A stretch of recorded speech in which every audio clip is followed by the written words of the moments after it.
I think sure. Talk to me, Cleveland. You already know who this is. It's your brother Kevin Chill Herb. Welcome to Chill Talk. And you already see, you saw the flyer. You already know who's in the building. Guess who's back? My BFF, Ladosha Wright. Talk to me, Ladosha. What's going on, BFF? Hooty hoo. Got my little mic right here this time so I can sound just a little bit better. Just a little bit better. What's going on, BFF? Well, I have so much excitement going on. I don't even know where to begin to tell you. But first of all, what's going on is this new dope documentary that I'm actually producing. Isn't that like so cool? Ladosha has a documentary. Documentary. We're gonna let your partner in. You're gonna tell us about Cheryl Morrow. Yeah. I just real quick. I just got through talking about Asar rolling through on us in Cleveland, and we had had the honor to host brother Asar Imhotep. Imhotep. So me and Ladosha were the Cleveland welcoming committee. Of course, y'all know I had to go put my lip gloss on, comb my hair and everything, get the girls and everything. I was like, woo, cute smart guy coming through. Cute smart guy coming through. All righty then. He like, okay, Dose. All righty. But yeah, he rolled through on us like he was part of the fam for years. So it was good to have that brother. It was. Good to have that brother come through. And Dosh, I saw him on I saw him Wujao and Sanjetti all together yesterday. Uh Wujao, Asar, and Sanjetti were all together. They did a video. Well, what wasn't you blessed? And I didn't see it live. I caught it after it was over and watched it, later night. But guess what Asar was wearing on his wrist? The crowbar? Right from you putting it on his arm. See what I'm saying? I didn't even wear mine today. It's actually sitting over there. I took it off. You know what I'm saying? Oh, I got the black one. You got the black one. Everybody wants the black one, so you're special. You're special. All right. Let me let Cheryl Morrow in the building, and we can get this cracking. Get it cracking-lacking. Up and Felicia Haney. Hey, Miss Haney. We got everybody coming in the building at the same time. Oh, come on through, y'all. Okay, look at that. We have the super producer Felicia Haney joining us in a nick of time. What's going on, Haney? My camera was off at first. I wouldn't expect y'all to see me eating. Eat some chicken. Give me some of that chicken, girl. And before we introduce Cheryl Morrow, since we just got the super producer in the building, what's going on with you, Felicia Haney? Everything, right? As always, doing my thug thizzle out here in these streets. I ain't never seen no Muslim with the thug fizzle on. What's up with that? You obviously do not know Felicia Haney. You obviously don't know. I'm just out here in these streets. You're kind of cute for a thug, you know what I'm saying? That's how you keep them guessing. Felicia, I did tell the people that we do have some giveaways today.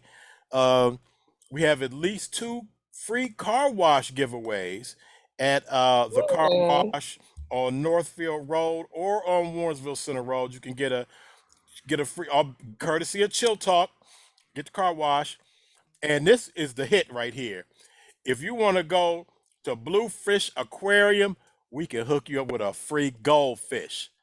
And you want to name the man, we giving away goldfish. Let me tell you. And I'm telling people now, give your goldfish a name, be nice to your goldfish. Don't try to, wrap them up in rice and seaweed, put some soy sauce on them, eat them with chopstick. Don't do that, please. Don't act like you in a white fraternity and like swallow the goldfish. No, give your fish a name, Fred, Herman, Run, DMC, Chuck D, something. Name, give your goldfish a name, get him some little goldfish flakes, feed your goldfish. Remember, you got the goldfish free, courtesy of Chill Talk. And I think we may have some Greater Cleveland Association of Black Journalists sandwich bags, insulated, well, with our logo on it. For the people who don't know, both Felicia and I are members of the Greater Cleveland Association of Black Journalists. Uh, I am honored and humbled to currently serve as the president of the Greater President. Cleveland. I'm the prezi.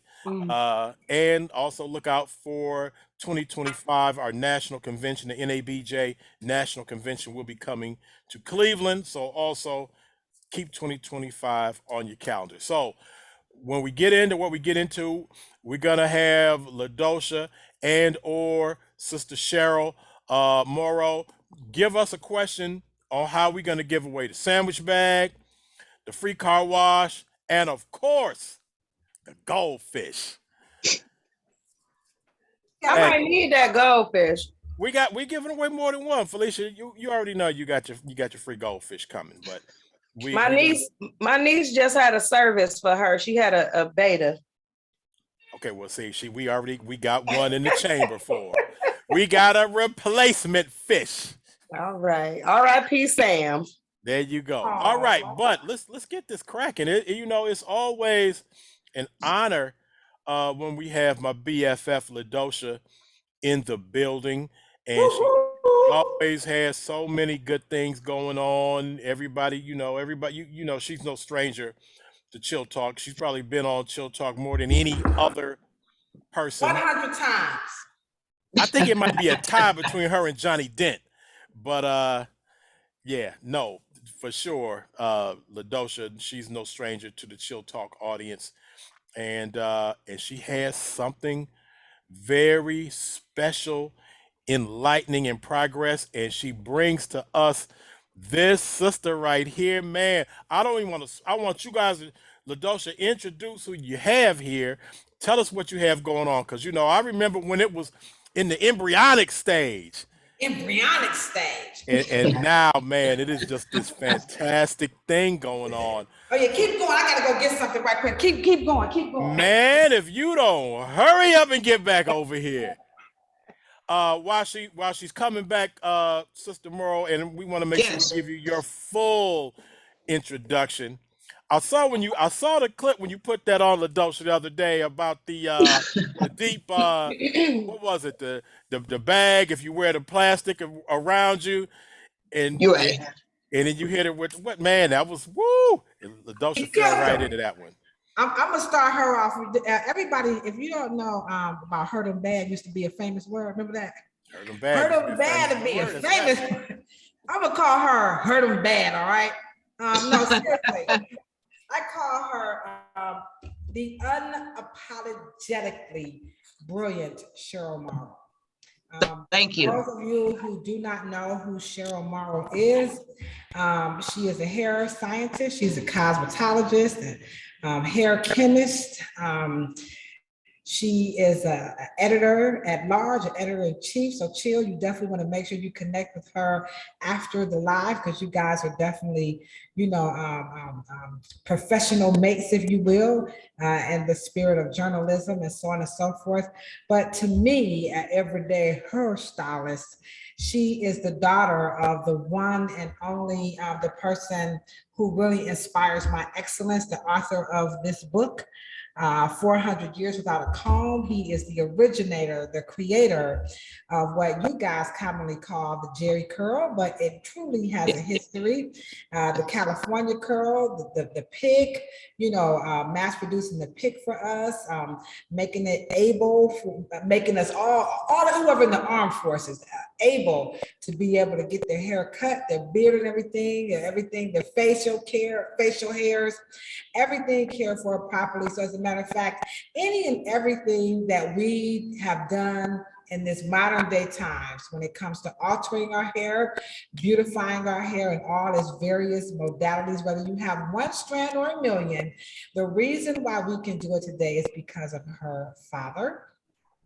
So she is his daughter, and then she is also someone who I admire, and I'm looking forward to what we say, level up, level up, level up, level up. So Absolutely. that's my long introduction to the one and only, incomparable, unapologetically Oh brilliant my Cheryl goodness. Morrow. Sister Thanks for Cheryl having me. Morrow, Hey, talk to Ladosha. us. Hey, Ladosha, thank you for that introduction. That was very encouraging. And Kevin, thank you for inviting me. And Felicia, welcome. I have never met you, but it's nice to see you. Thank you for joining us. Let's just get down. Let's just talk about Blackness and what honors it and not what degrades it. Right. See, this is our this is you in our lane with this one, Sister Cheryl Morrow. Real quick, where are you at? Where are you located? San Diego, California. Okay, all right. You in San Diego. The All right. birthplace of the natural movement, natural hair movement. Ah, see, I did not know that. Okay, well, first of all, how did you and my BFF hook up? How did you and Ladosha find each other to begin on this amazing project that we'll hear about later? How'd you Oh my guys meet? goodness. She was bold. She just, you know how she is. She just she knows what she wants, and she called me up and said, we need to talk. And she was a hairstylist and in her own right, just as brilliant. And so I said, let's do it. And then we just hit it off from there. All right. So you guys had no prior connection? No. No. You know how I am, Jill. When I get on to something, I get passionate. So as we unpack the interview, I'll tell you, this is how we got a little passionate here. Okay, Ladosha, did the relationship begin with the program, with the documentary, or it started before then? How did this first fall into place? So it fell into place about maybe, I don't know, it's been a little while now. But what had happened was someone came to me for what was called a Gina curl. So she wanted to know about this thing called a Gina curl. So her grandmother told her that, that was a lot like the Jerry curl. Mm-hmm. So she didn't know what the Jerry curl was. So the grandmother was like, oh, well, the hairstyle that Michael Jackson wears. And so she said, no, that's not it. So the grandmother told her to look it up. So she saw it and said, oh, that is a Michael Jackson hairstyle. So she Googled, carefree curl. And so she came to the hair salon and she asked me about this Gina curl. And I said, I don't know what it is. But when I saw it, I said, yeah, that looks an awful lot like the carefree curl. So what I did was I researched what this Gina curl was. Now I have to say that this is no attack on Gina Rivera, who is the founder of the Gina curl. But the article, it just gave her all these kudos for saving Black women who could not work through their natural hair via the natural hair movement. So this was her service called the Gina curl that looked an awful lot like the California curl, which birthed all of these curl services. That was one. And so there was no mentioning of Dr. Willie Morrow. So I felt for the journalists that they should have at least said, modern day, inspired by, looks something like, and so I was like, I kept digging for this, at least one sentence, just a little bit, but I could find nothing. And so I became infuriated and I said, this is it. I can't take any more of people stealing our history. Now, again, this is her service. I got to make sure I say this because everybody does things differently, but it just would behoove anybody to do anything close to the California curl and not mention Dr. Willie Morrow. You can't use a pick. You know, you can't do any of those, that type of reformation. You just can't. You just can't. Not professionally. Out in the streets, that's another conversation. And so I inboxed, I tried to find Dr. Morrow. You know me, Chill. I was like, Dr. Willie Morrow, you know, and it wasn't going down like that. So I saw his daughter was on Facebook. So I just went and wrote her this long letter, and she said, you know, call me. So I called her, and I ended up crying like, taking our stuff. Yeah, you know, and I said, so she was telling me some things, and then she said, well, I said, well, that ain't the narrative I heard. I was told. And she said, that's because, you know, you don't control the narrative, you don't write about the narrative. And I just was like, you know what? You're right. And so we began what I thought would just be a couple of series of interviews, but the more I learned and I got these opportunities to work with hair, I said, you know, we got to tell the truth about Afro hair. And so she agreed to allow me all access to her father's vault and to begin this journey of what you're granting us this wonderful opportunity. And so you will see how unapologetically Cheryl Morrow is any second now. So everybody, hold on, brace yourself for the ultimate wear. So, Sister Morrow, what we're here, this is your legacy that Yes. that we're hearing. This is just not something you fell up on. This is your family's legacy. What can you walk me through that history of what you have taken upon your dad's legacy? Could you just briefly walk me through how that came about and the history of it? Um, you know, them Southern boys, he's an Alabama boy, and he traveled here in 1959 and settled in San Diego only because San Diego's the Harlem of the West. And so he had a fascination for Afro curly hair and all of the scientific aspects and all the artistic aspects. And he rose to be the best barber in the country and in the world, and taught and wrote. And he had this distinction of really wanting to peel out the scientific and spiritual aspects and metaphysical, all that stuff about Black skin, Blackness, and curly hair. By the time I was out of high school, I knew what I wanted to do, and I wanted to deal with, well, I always wanted to be an astronomer.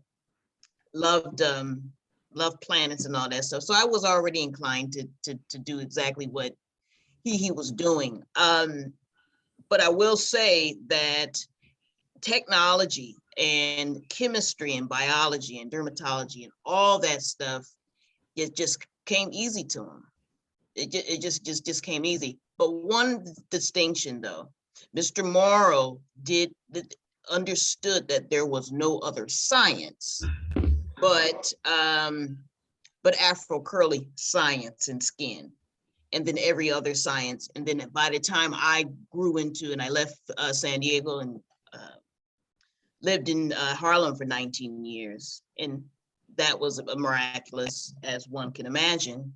I just decided to peel off what was exclusively the issues with Black people and Black men, Black women's hair and skin, what made it so distinctively different from any other human being, and created a discipline called cosmetic trichology.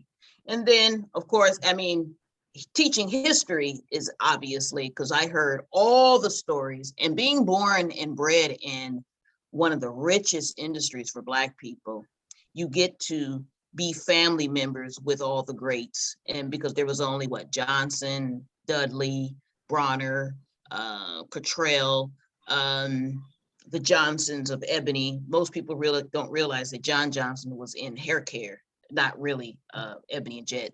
Those were just advertising tools. Those weren't really the business he was in. He was in beauty. Johnson had Duke, and John Johnson had Duke. George Johnson had Ultra Sheen. And so they were both in Chicago. And young men like my dad and Joe Dudley, they were younger.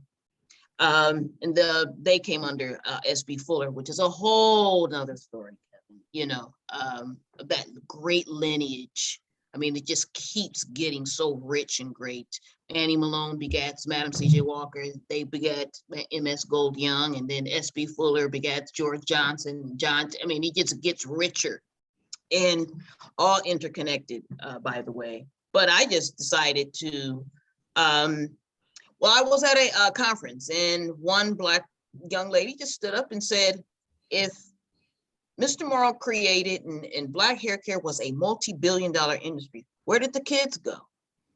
And I thought that that was a void. And if we talk about wealth gap and we talk about legacy and inheritance, you can't really talk about it if the next generation, the predecessors, and and those who are going to succeed these great men and women with this vast wealth, where did the Black kids go? Because you see other races of people's heirs, but you just don't see Black people's. And so I thought I was very concerned with that. And so by the time Ladosha called me, and I'm always open to tell the story, and then traveling the 400 Years Without a Comb history. And it's very important to teach this particular story because it is a industrial revolution that we did get right, and we made a lot of money. Well, and I'm gonna let Felicia get in here with some questions, but real quick, I just want to follow up by saying how was your dad able to, as well as we know those other names, we know the Bronner brothers and all of those, but how not? I mean, but I have you here, because we know oftentimes when Black people start a lucrative business, Mhm. oftentimes there is a plan underfoot to wrestle the ownership of that business away from Black people. Mhm. How was your dad able to maintain his business and his legacy Mhm. without falling into those entrapments that we often see historically when Black people start such businesses? Yeah, good question. Very good question. But I think that there's one thing that is Mr. Morrow, out of all of those particular giants, Gardner out of Chicago, most of these people were from Chicago, ironically. Um, Science and technology. Mr. Morrow was the engine behind what what Apple is to iPhone, what Samsung is to telecommunications. The other companies were Me Too's. They were just brands. They didn't create any technology. And I think because Mr. Morrow, out of all of them, was actually a barber, was actually, he used the distillation and all of the alchemy that he learned on the farm and infused that into a lab and technology and inventions and hardware and technology. And so those other companies were just brands. And I think that that's the distinctive between the actual first woman millionaire, which is Annie Malone. That's the difference between Annie Malone and Madam C.J. Walker. One is just a brand, one is industrial. Mr. Morrow was an industrial man. And so there was all these ranks and envelopes and all these floors and levels to him. Well, you have Johnson and Ultra Sheen. Once the brand or the trend, there they go. So that this just, and though they're legendary, absolutely. And so, but that is the difference. Why he was making the trend. He was making the wave instead of responding to it, if that makes sense. All right, go ahead, Felicia. And again, for the people that are just joining us, you want to share the show right now. Let everybody know what's happening on Chill Talk. We are truly honored not only to have my anytime I have my BFF on the show, but we're delving into history, history of hair, history of Black hair care, history of Black business of hair, uh, with somebody that holds the legacy of her dad, Mr. Morrow. So Felicia, I know you want to jump in here. Yeah, well, I guess I wanted to ask Ladosha in her research of this, or even maybe to just talk about how important it is to even know your craft, or to know that this person existed, to even go looking for him and finding his daughter. Because as we all know, like you said, people do steal things now. Now they can, be like, oh, I came up with the such and such curl, as if nothing ever existed before this, and put their name on it, and it can be just because of they outright stole it. But then you've got other folks who just don't do their research. So they think like, I didn't know anything about, what I mean, that came before me. So how important is it to study your craft, to know these things, this history, so to speak, about doing hair? Because some people are just like, I just do hair and that's what I do. And that statement right there, I would say that's probably the biggest challenge for us as stylists of African ancestry. Number one is just the limitation of the statement, I can do hair, because there's so much more. There's so much history that we've been denied, some we've overlooked, some we don't even want to believe. And so we can't be of service to you guys and the public if we are ignorant, if we're operating from ego, if we're motivated by clicks and dollars, holla, things of that nature. Not that what you do does not have value, because it does. But to the consumer, it's very offensive, it's very disrespectful, it's not engaging, and most of all, it's very un-African, especially when you call yourself a Black hairstylist, say African American salon or textured hair expert, and you're doing things that's not in the spirit of an African. You're hurting the public, you're hurting yourself, and you're hurting your clientele.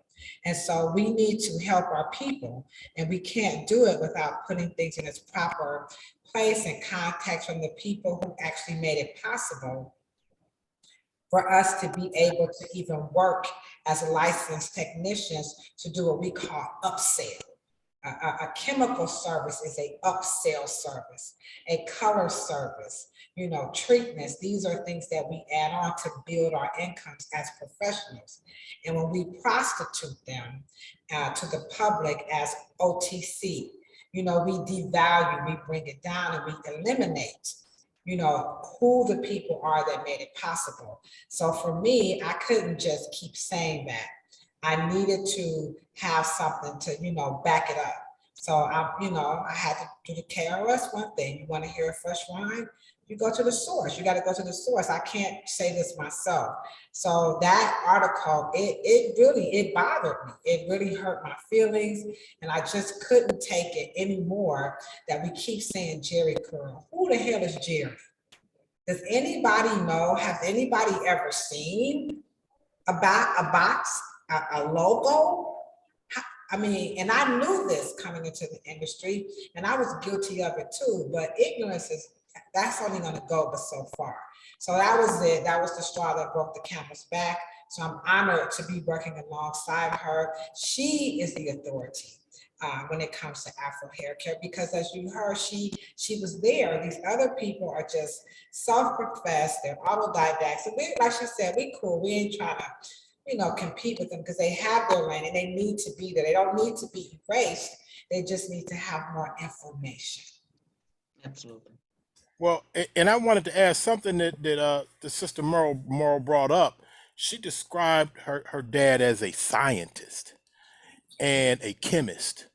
And I know, Ladosha knows, and as I know, is that what he came up with is a reawakening of an ancient process. For the people watching, please don't believe that in ancient Africa that we weren't the purveyors of altering the texture of your hair. That is African.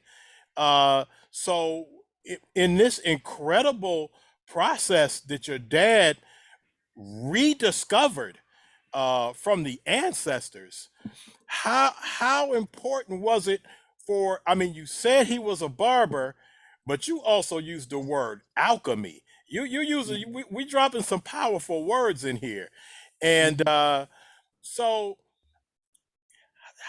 what is the story? I mean, I know Ladosha has read it, but how does your dad come up with this? What made him look to do something like this? And do you think that he thought that this would change the world into a different direction of Mhm. black hair care? I know I said a lot, but Right, I know you're with me.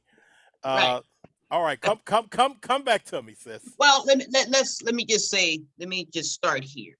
When um, African people came to the Western world, they came not only with their labor and the strength of their bodies, but they came with a high consultative. They were consultants. They were scientists, consultants, and chemistry consultants, and language and learning and jurisprudence and all those things that they had already had done.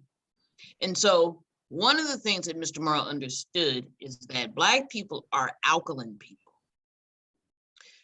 The Europeans are acid people, which means that they're, when you're dealing with white people or straight-haired people, had always, from 1920s on, had always used permanent wave lotion.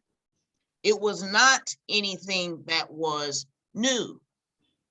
So the problem that Ladosha did have was just a historical misstep in applying permanent waving when whites had already done it. That's how we got our licenses. We didn't need a curl.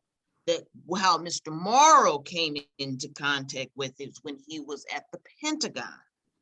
He understood that scientifically, physically, genetically, scientifically, and chemically, and biological, Black hair was different. You could not approach the same science and chemistry to a dominant hair type and use recessive straight hair principles in chemistry. They don't match. And so when he tried, and when and being on the plantation and sharecropping and farming, you learn, and when you're making liquor, you understand distillation very well, the essential oils and things of that nature. But then when he, as he matured, then he began to serve under Austin Curtis, which was the assistant to George Washington Carver. They learned how to cut molecules. See, that's another ancient art. That's the art of alchemy. Then I was taught. So in essence is that when you do and try to tell the story, Mr. Morrow understood that you could not put liquid on a high coiled hair strand. It's going to bounce off and won't do anything to it. So what he did was he reformulated it because he was Black. He said, I don't want to copy anything you're doing. I have to make things conducive for a texture that grows out of my head and can go into other people. So it's a distinction. Jerry curl is synonymous with Jerry Mack, Jerry Redding.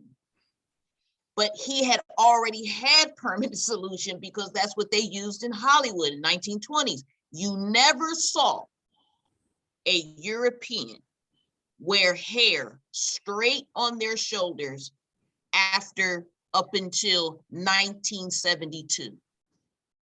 From 1972 all the way to 1900s, 1700s, 18th century, 19th century, 16th century, they wore the hair going this way. It was highly coiffed. It went that way. It never,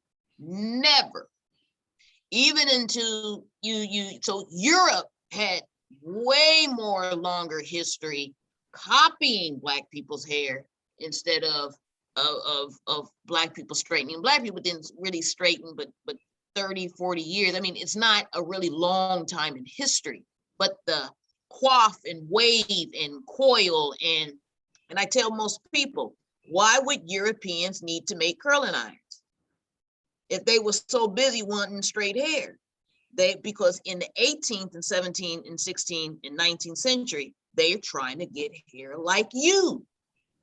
And so once we go back into history, that's why history is so important. But Mr. Morrow needed to be a scientist of chemicals.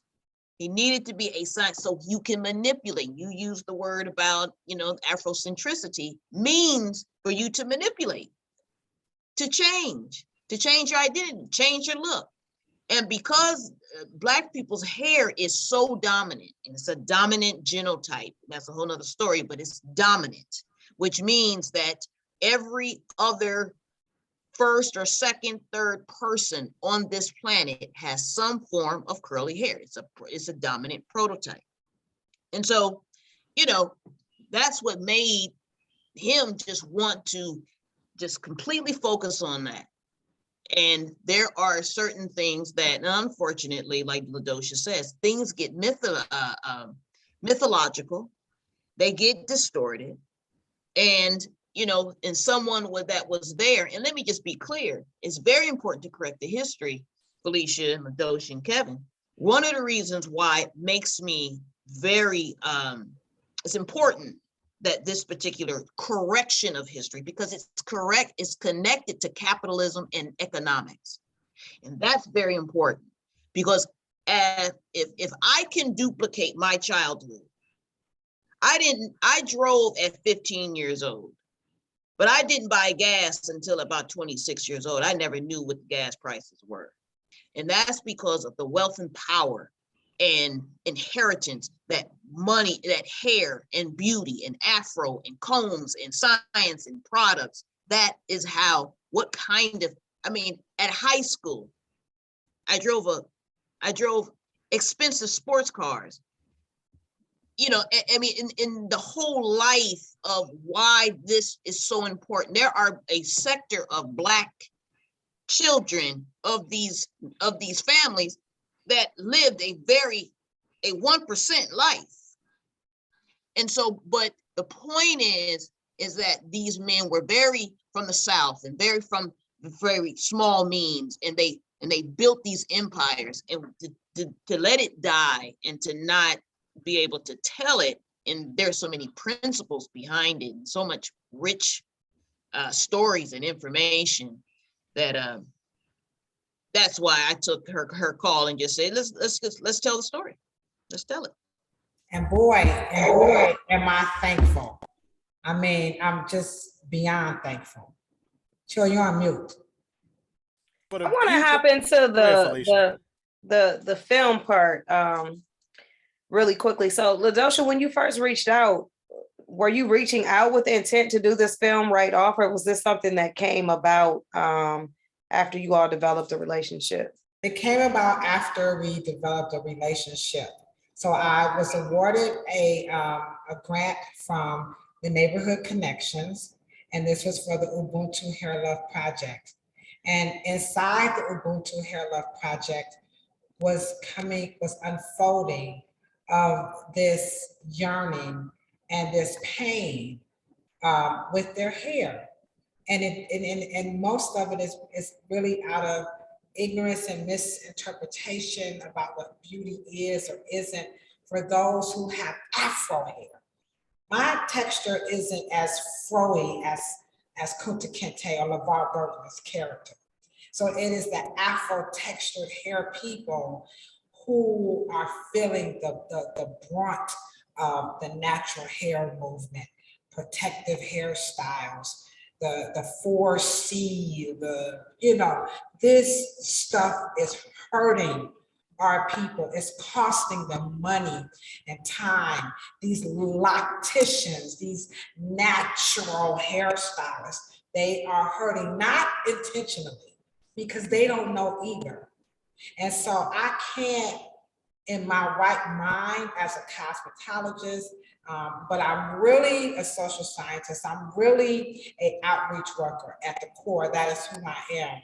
I could not do that in good spirit to just get a grant. Oh, I got awarded money, to do this, and knowing that our people was really hurting. And I said, the only way I'm going to be able to do this is through a documentary. And it was T.C. Lewis who actually kept pushing me. You need to do a documentary. And I'm like, I'm just a hairstylist, dog. I don't know nothing about that. And so TC just kept pushing, pushing, pushing. And so we called Cheryl up on the three-way and was like, we ain't doing it if you ain't down with us. And so Cheryl was like, I got you. TC wasn't able to, follow through, but she's very supportive. And so Cheryl said, let's try it. Gwen Garth of Neighborhood Connections, can't guarantee you, but said, try to write for, submit another grant for it. Come the new round when the round comes up again. And then I was blessed with Freddie Bryant to give us the initial kick as the cameraman. And then now Lee Johnson has just come on as the editor of the footage, and he's teaching me about directing, promoting. And so I'm learning. So I'm in a new zone, and it's challenging, it's scary, but I'm gonna do it anyway because Dr. Morrow gave me his blessings personally and said, please, please, the baton is in your hand. I guarantee you, I'm gonna win the race. Absolutely. All right, that's what we're talking about. And I did want to say, and for the people who are watching right now, and of course people will see this show as it archives and as we upload it to the YouTube channel. But if you're, for the people who are watching right now, please reach out to other people, share the show right now. It is especially cosmetologists and barbers, please. It is a very important conversation that's happening right now, and that continues to happen.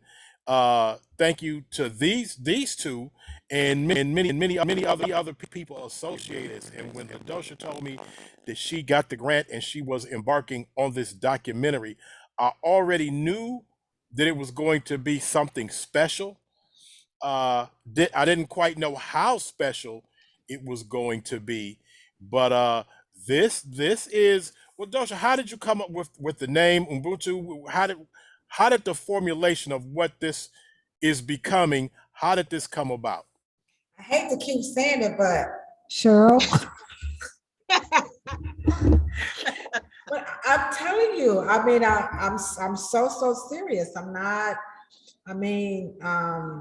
Cheryl is one of those people who's, sometimes when you work around other people, they know like you kind of stupid and they just kind of play on your ignorance, you know what I'm saying? But Cheryl, she ain't having that. You ain't that dumb. Ain't nothing wrong with you. You're not stupid. Stop using words like just. Stop hiding behind. And I have another friend who he does the same thing, but I'm just like, he mean, he's so hard. Why are you talking to me like that? You know what I'm saying? And then Cheryl on the other side. So I have both of these people in my ears telling me, you can do this. So I'm very, when I say I'm proud to be an African, I'm not just talking about, the motherland. I'm talking about the humanity, and that's Ubuntu. I am because we are. So that's that. And then the narrative, it just came from my conversation when I was complaining. And it was kind of like what my father said, are you part of the solution or are you part of the problem? And Cheryl was just very poignantly, respectfully, forcefully, honestly, don't get in on the other end of my phone boo-hooing about something you knew when you came into the situation. It was wrong, as my mother would say, from the giddy up. Yeah. You knew it, and now you want to, don't come to me crying. The baton is in your hand. So are you going to talk about it or are you going to be about it? But I'm still that trained Negro. So she shook me up.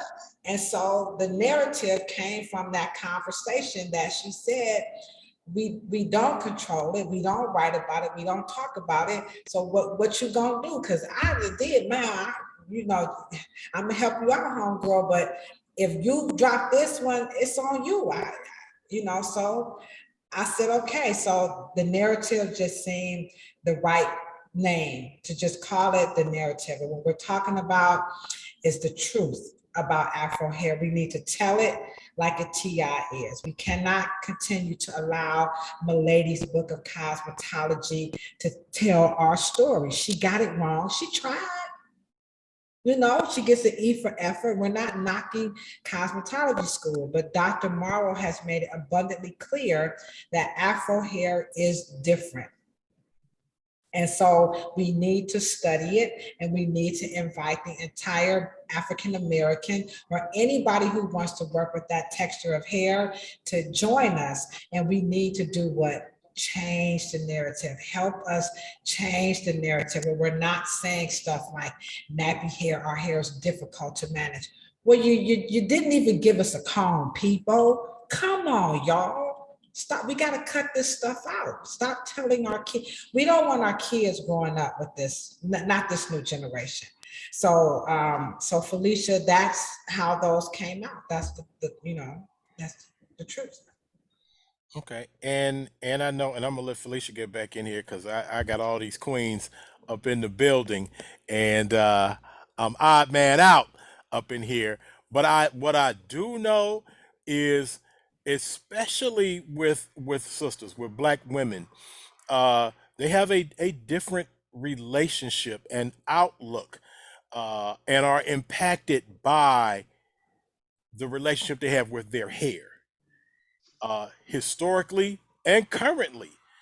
Uh, Cheryl, Sister Cheryl, and Sister Ladosha, what are some of the things that you guys have come across in dealing with that phenomena of black women and their hair, good or bad, right or wrong, love or hate? Go ahead, Ladosha. I know you, and you know, I have not practiced cosmetology, only private clients that just are just completely narcissistic when it comes to, you know, you doing their hair, you know. But go ahead, Ladosha, you're a little more fresher. I would just say the most common three things, and I think the average barber and cosmetologist, it's not limited to women, by the way. It's equal. It's for both men and women because men have the exact same. There is no difference, male, or it's just the way the media tilts the lens, you know. So they're going to push it on women, but men have the same issues. And the top three would be just number one, the beautification, how it looks. Is this Afro texture hair good or bad, beautiful, ugly? Number one. Number two, how to manage it. You know, how do I tame the fro? Everybody wants to stretch it, and I want to see the curl formation. I want to you see the pattern, you know, slash length, you know. And then last but not least is going to always, to me, it's going to be the language, the words that we choose to describe this Afro textured hair. So those are the top three things that, you know, we see, which the overarching is, you know, the psyche. So Absolutely. it's how the person feels, you know, and when we're working with people, we are working with them on an emotional basis when it comes to Afro hair. I just did a video, I'm doing a series about light skin, light complex African American women who this is Ladosha's experience. They are the most underserved in the beauty and barber industry because of the good hair. Where they feel that if you're lighter complex, you have good hair, you don't need this much. So the hair is under service. And so you see these issues. So it just pretty much boils back to those same three things, except this time I'm gonna focus on the complexion of the skin. Mm-hmm. Let me just add, I think Ladosha is correct. When I left my practice out of Harlem in 2010, I was concerned because hair is the only body part you can touch, you can examine and talk about and deal with the entire anatomy. It means heart, brain, lungs, spleen, kidneys, respiratory system, nervous system, endocannabinoid system, the whole gamut. I will be able to do a consultation and with dealing with a woman or young man's hair, I will be able to, not just because I've just done it so long, be able to tell a story and to even know and to hit on all of the psychological and the physiology of that particular person. And then we'll get into politics, and then we'll go into relationships, and then we'll go into family dynamics. Why? It's hair. And because hair, it is such a psychological, relational, it's a relationship that you have with your environment. It's a relationship that you have with yourself. It's a relationship you have with your psyche. It's a relationship you have with your emotions. It's a psychological relationship you're having with your significant partner. It's a relationship that you're having with your culture within your community. It's a relationship that you're having with your sister friends. It's everything. And you don't leave hair out of any of that, even if you're not even talking about it. But you cannot, in any sophistication or collaboration, anything that involves you bringing your person to the table and your persona, your image, your self-value is all wrapped up in hair. And to be able to just do a top three, but let me just say this. One of my last most memorable patients was a young girl that had what you call dysmorphia. And everything that Black people experience, you have to put Afro or African. You got to put a Black thing on it because they're experiencing, their experiences are trauma on top of trauma. Yeah. So when you got to put a Black kind of like slant on Afro dysmorphia, because when I combed her hair, it was connected with being bald head. White girls don't have fear of not having hair. And so when I would comb it, I mean, literally, it was the most incredible, debilitating, unfortunate, very sad thing to watch a grown woman cry like she was 5 years old and swore all her hair was on the floor and nothing was on the floor. Right, and let me just interject. Yeah, and I hate to interject, but I will say in my career, if I ever, the number one reason I lose a customer is because I tell them, you have to comb your hair. It is that traumatic. She's not even exaggerating, men and women and children. So she's not exaggerating. Okay, wait, Dose. You say you lose customers because you tell them they have to comb their hair? Yeah, because what we don't understand. See, I thought you would say you was gonna tell them you had to cut the hair. No, they upset because they have to comb their hair. It's very traumatic. It is. It's not even a joke because you're talking about a lot of people have been brought up that you should never comb your hair. And you have licensed professionals who tell people you should not put a comb in your hair. And the pain associated, with combing hair. Some people have been traumatized, and I'm not talking about straightening combs. And then let's just be honest. Have we had good combs to comb our hair with? So are these women and men who are having these issues with a comb, are they really tripping? No, they're not. This is traumatic when they do see that hair come out. I mean, people bring in plastic bags. They take pictures of hair and sink. So this is not a joke to us. This is very real. We need to do this documentary. Wow. Especially if in my ministry and just what I do every day, is my goal is for me to take a negative like hair shrinking or the most incredible. Do you realize that, when I say your hair is tangled, you don't realize that Black people's hair literally grows out of their scalp. And as it's growing, it's attaching onto another hair and twisting around it. Your hair is moving. Straight hair doesn't do that. And so even understand that a tendril I don't know if you guys have ever seen, I don't know if you guys have ever heard the word tropism. But anyway, but Black people's hair is phototropic, which means that it will touch something and then turn direction. It is literally tropic. And so it's a whole nother paradigm. So if I can get us to even talk about Blackness, hair, and what Afro, then words like nappy and things just for the sake of just combing would not anti-shrinkage. It's like, no, you don't want anti-shrinkage. You want to embrace the shrinkage. But the natural hair movement has told everybody you can stretch it with stretching creams. And it's an afro. You cannot do it, guys. Yeah. But we're the odd man out.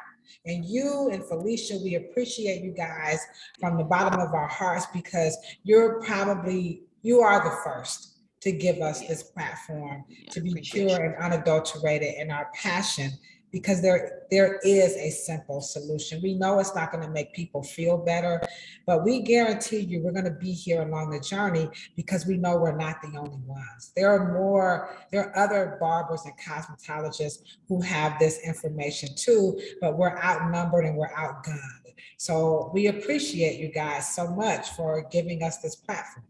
Right, and I see Felicia over there was shaking her head to something that you were saying, and I also see that she's, as well as doing her producer job, manning the chat at the same time.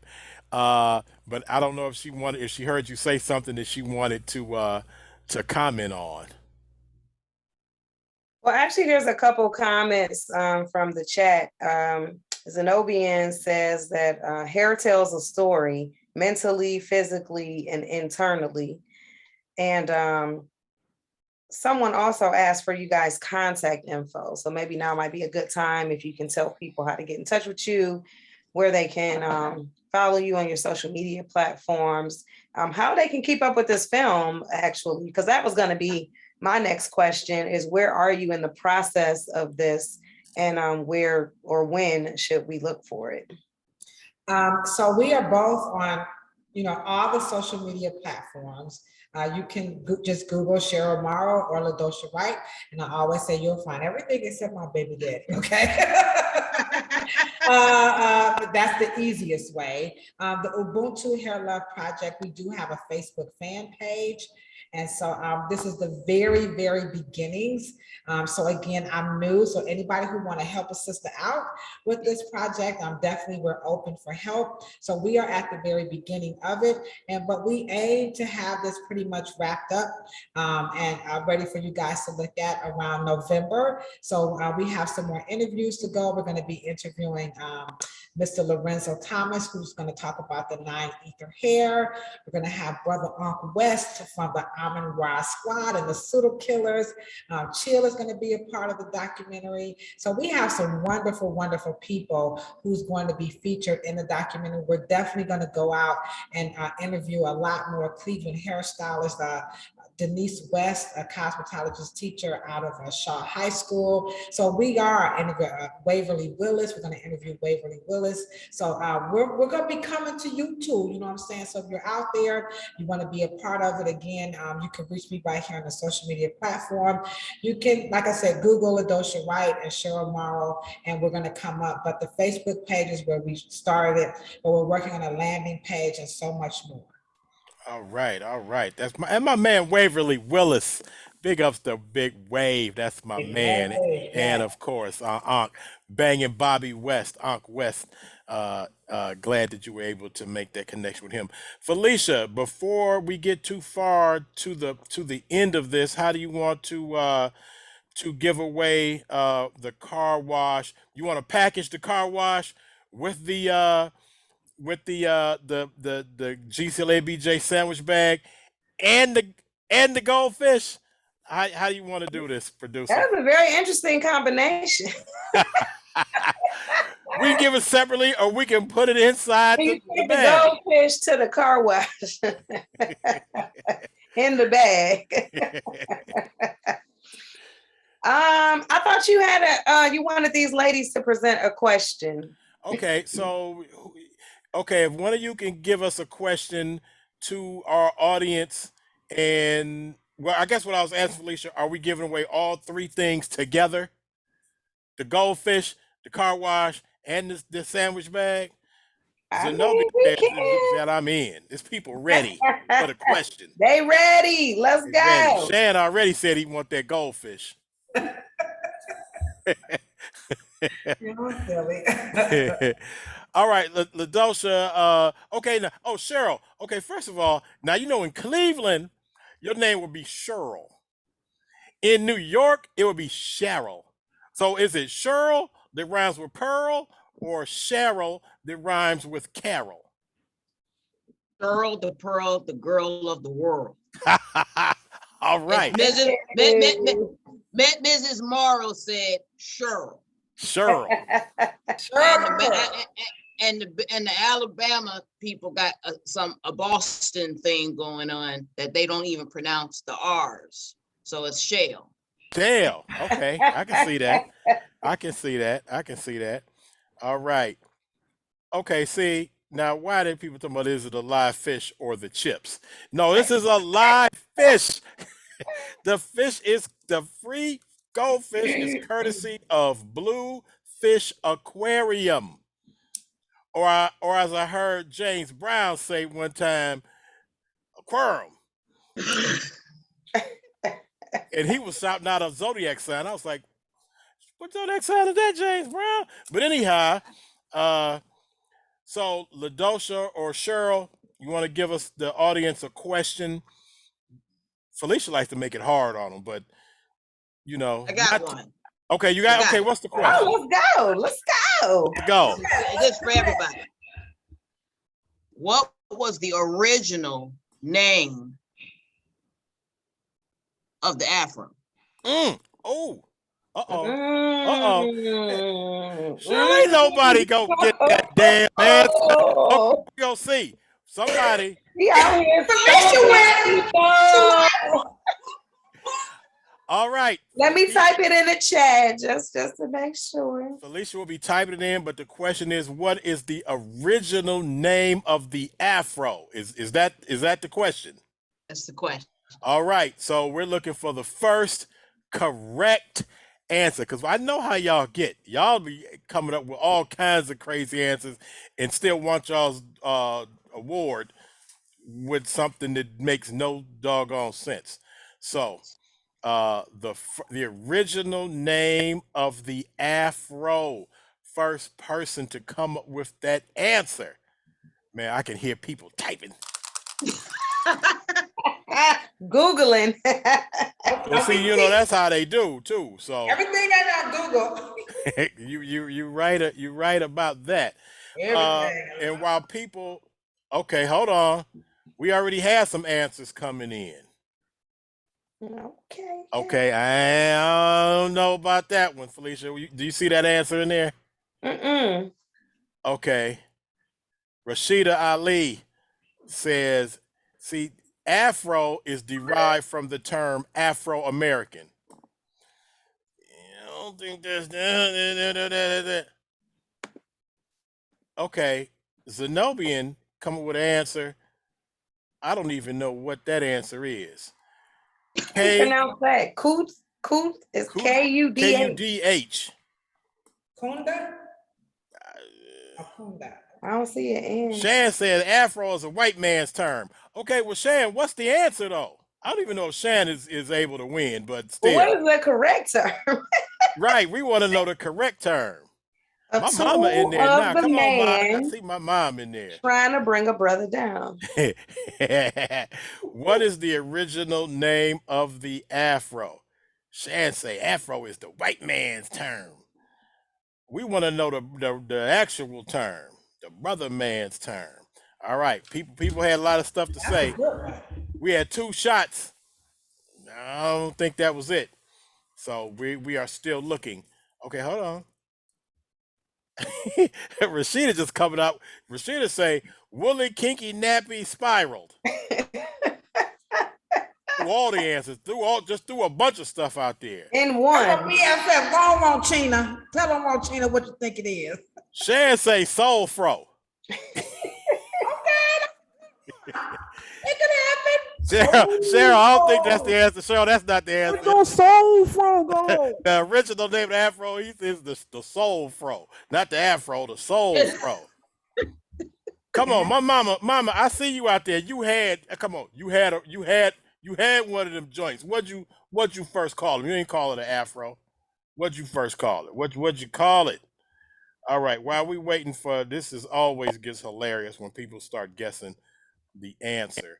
And I have lost a page. But really quick, Ladosha, I mean, I'm interested that you reached out to my brother, Unc West.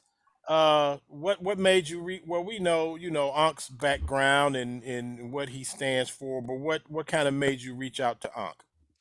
Well, because this documentary is about, the truth about Afro hair, we have a lot of different, opinions about what it is, what it isn't. So we're bringing in a lot of experts. We're bringing in a lot of autodidacts, because there are a lot of different school of thoughts about Afro hair. So we want to bring in all these different, conversations and what people feel Afro hair is. So we just want to hear what Unc West has to say about Afro hair, with emphasis on the 9 ether hair. And so you're going to have to watch the documentary to learn more about it. But I'm very excited that Lorenzo Thomas has agreed to share with us exactly what 9 ether hair is.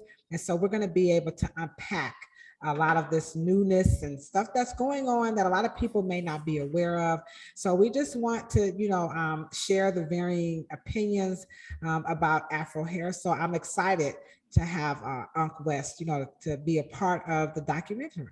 All right, and that's anytime Unc can get involved in something, it's going to be something extra special added to the program. Okay, Shan said he just want to fish. Zenobian then came with Nappy, and she did Zenobian. Zenobian says a spiral fro. A spiral, okay. Well, I will say, spiral fro. I think we may have stumped them with this one, but I will say, to give an A for effort. Now it does actually say when you do a search here that Afro is derived from the term Afro-American. So I'm not sure if that's where Rashida got that from, but it does say it on Google. Right, but it doesn't say that the hair. Well, that was going to be my next point. It doesn't particularly say, it does go into the hairstyle, because that it can mean different terms when you say Afro. But now do you guys see why I call her unapologetically brilliant? Okay, well, I would tell you this. But following the statement that Afro is derived from the term Afro-American, it says the hairstyle is also referred to by some as a natural. That would have been my guess. So I guess it is referring to the hairstyle in that. Right, but I would have guessed a natural. Mm-hmm. Mm-hmm. I'd have thrown that one out. That's how I would have rocked it, because my mama wore hair natural. But that wasn't the answer either. Is it an African name, Cheryl? Nope. Cheryl, don't be messing with us. What's the dog? What's the? Okay. Well, one of the things. Come on with the science. Let me just say this. One of the things that, unfortunately, when we say a white man's term or white people's term, you and I don't speak another language but English. So our concepts are wrought or created from English. But I will say, when you are talking about the word Afro, and it is from the early 60s, it's not Afro-American or African-American. I don't know who wrote that Wikipedia, but as y'all would say, white people write Wikipedia until somebody with a brain and research. But Afro is like the Harlem Renaissance of Black power movement. And African, the CAN is a person. The O is the relationship with Blackness. So it's Afro. So when you are talking about engineering and you say Afro engineering, it's akin and germane to a thought process in an environment or a ethos and pathos and logos that has something to do with Blackness. So that's why it's Afro. So it's contemporary. It's contemporary Black revolution essence. That's where actually it's from. But to say the correct term, it is both. It is Afro natural.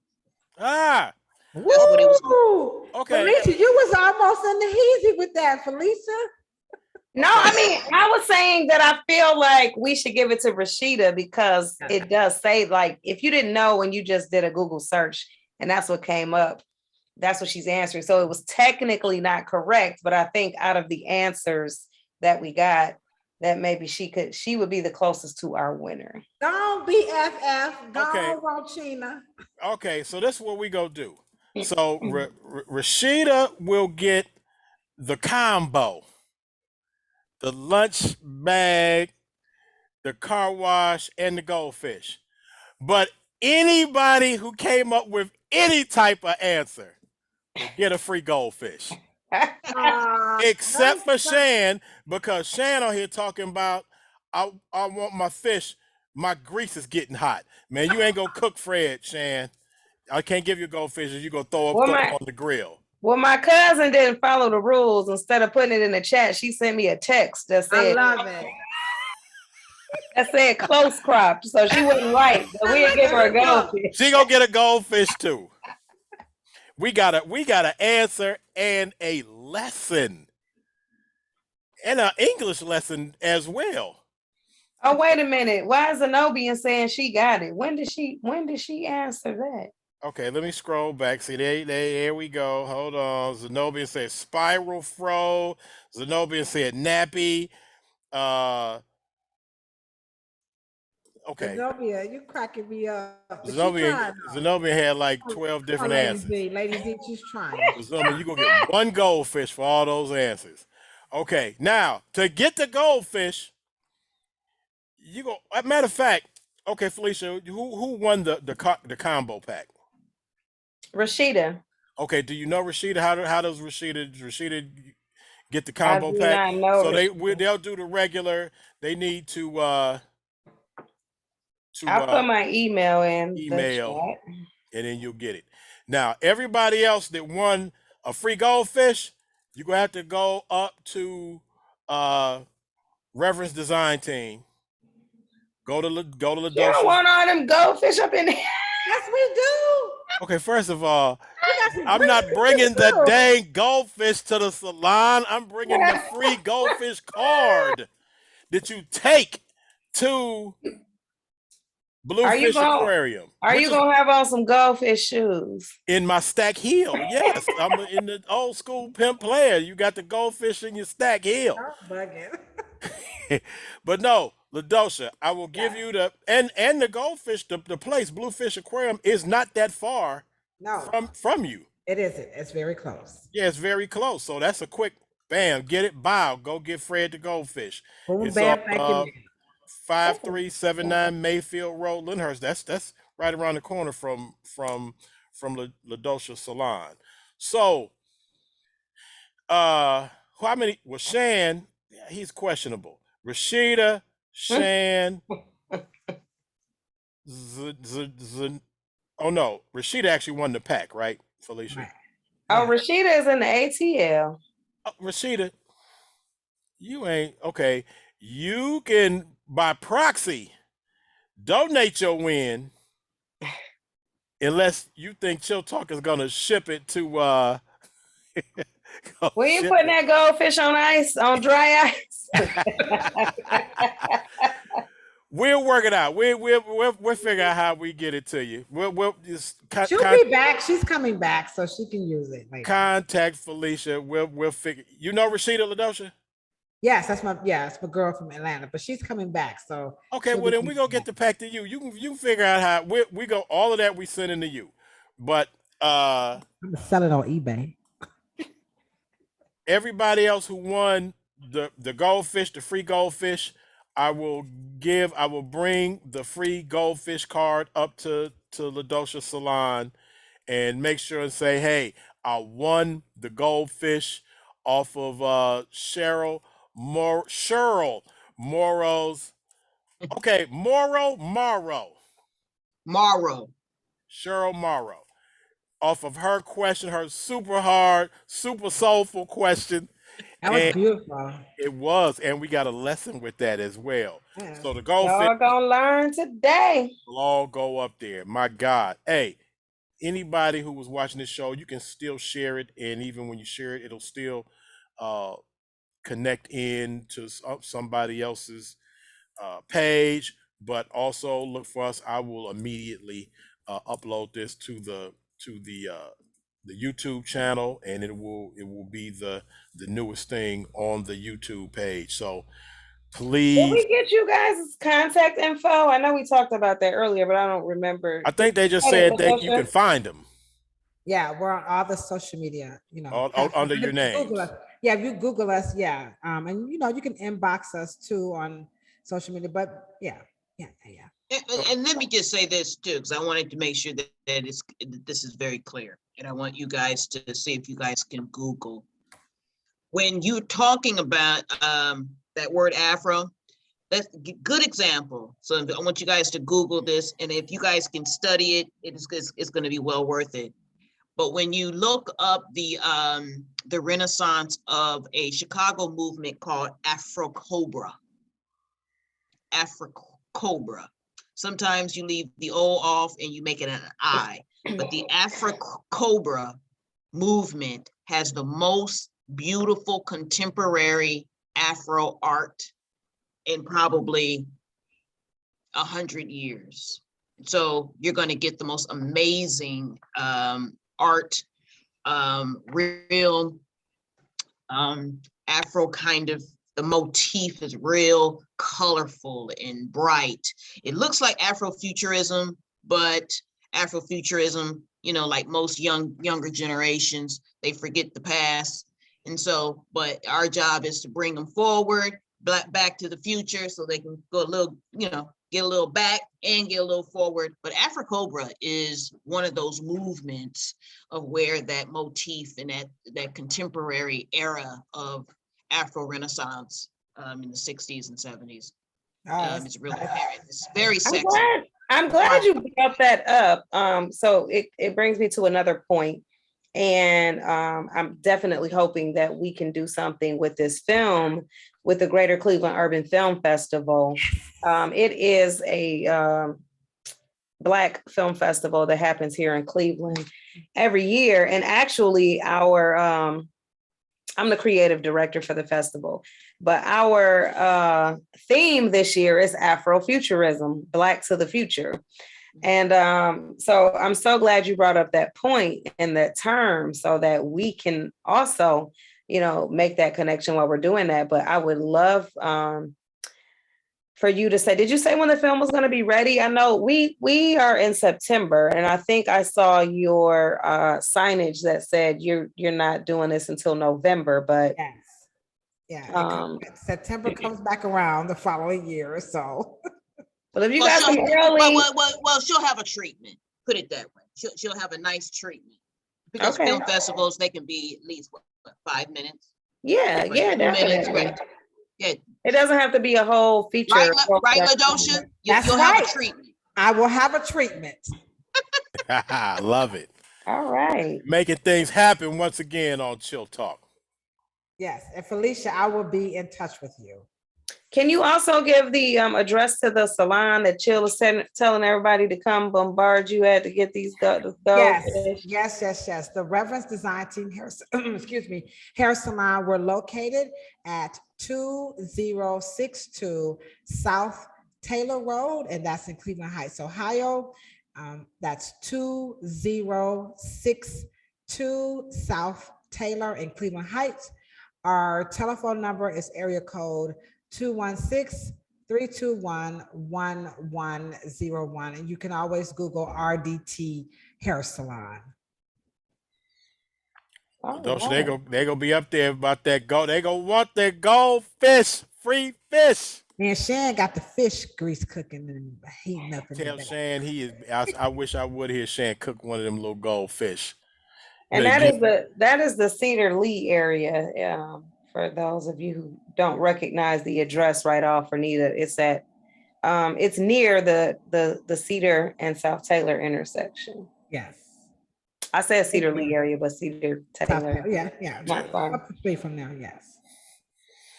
All right, Dose, you could expect me to drop off those free goldfish cards Yeah. for all the people who won, who had any kind of guess that made sense. You can roll up to the Reverence Design team, and we'll figure out how we're going to get Ladosha, how we're going to get who's that, Rashida? Yeah.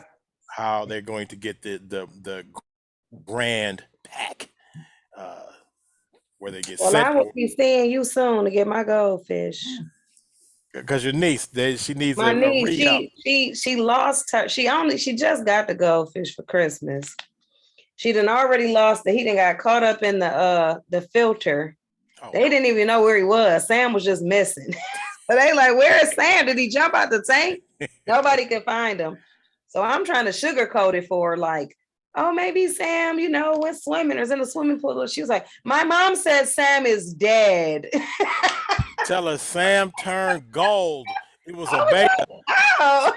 Felicia, was it a blue? Was it a black beta? What color was the fish? I think he was black with a little blue on him. Tell her Sam turned orange and a gold and make it happen. Goofy. Yeah. Sam was found sliced in half in the filter, and they had a memorial service. Oh my God. So. Oh Lord. Uh-oh. She right. Well, we got free goldfish for her. There we go. All right. Felicia, we are ready to leave out. My God, this was an excellent show. Ladosha, thank you for bringing this dynamic. I told you. I gave you my word. I said you will not regret. I think this is, like I said, this is like the opportunity of a lifetime. And so, like I said, you guys were the first, and we're definitely going to need you all support to help me navigate through this situation. So Felicia, I'll definitely be treating you out to lunch so you can help me out with some things. But Cheryl and I, we're going to give it our best, but we have a wonderful podcast that goes down every Monday at 6:00 p.m. across all the social media platforms. We're still trying to get it on LinkedIn. For some reason, it just won't go through, but we're trying to get it on LinkedIn. And it's called The Dumbest Hit That People Say About Black Hair, where we unpack and we glorify and we illuminate and we share and exchange any and everything about Afro hair. Did I miss the episode where they talked about you were supposed to put dirt in your hair? We ain't got there yet. Okay. I didn't miss that one yet. Let me know when that one comes up. You goofy. Oh, okay. Wait, don't act like that's not a thing. It is. But we're trying to get it's so many. But you're supposed to be getting the dirt out your hair. I know. Put it in there. But you know what's happening that's wonderful on the platform. You guys can definitely go onto the YouTube channel and here on Facebook, and you can hear the exchange. But now what's happening is people are starting to request topics. So Cheryl and I, we had our own thing we thought would happen, but it's starting to unfold on its own. And she and I, we are like extremely excited. And we had guys in the chat like that had a lot of questions. So that's why we said this is not just a female thing, it's for everybody. So the platform is a lot of fun. It's very exciting. And I'm the instigator. I'm Key Lolo, you know what I'm saying? And Cheryl, she's just unapologetically brilliant, you know what I'm saying? And that's just how it's going down. So join us every Monday at 6:00. And we're just going to be promoting the documentary and some other things. So, we look forward to seeing you guys on The Dumbest Hit That People Say About Black Hair. And me and Cheryl, we got you on that. Now, someone in the chat asked about rice water. We ain't going there because it's time to get that's an episode. Cheryl, you see that BAP? Cheryl, what does BAP stand for on your hat? Black African Princess. Yes. Black African Princess. All right. We appreciate you guys. Lots of love. Cheryl, I'm so glad and welcomed and honored that you shared time, expertise, knowledge, legacy, brilliance with us. Thank you. Ladosha, you already know what it is. Love you lots. I'll be seeing you tomorrow with a big pack of goldfish, free goldfish passes. Blanking goldfish. And you get a goldfish and you get a goldfish. I'm making it rain goldfish passes. But no, thank you guys so much. And please, Thank again, you. you people watch the show, share the show. If you go back and look for it on the YouTube channel, please share it and get all this valuable information that came about today. Again, thank you. And as we end the show, you know how we always do it. Throw up the deuces. We love you all. We out. Peace. Peace. We gone. Bye bye.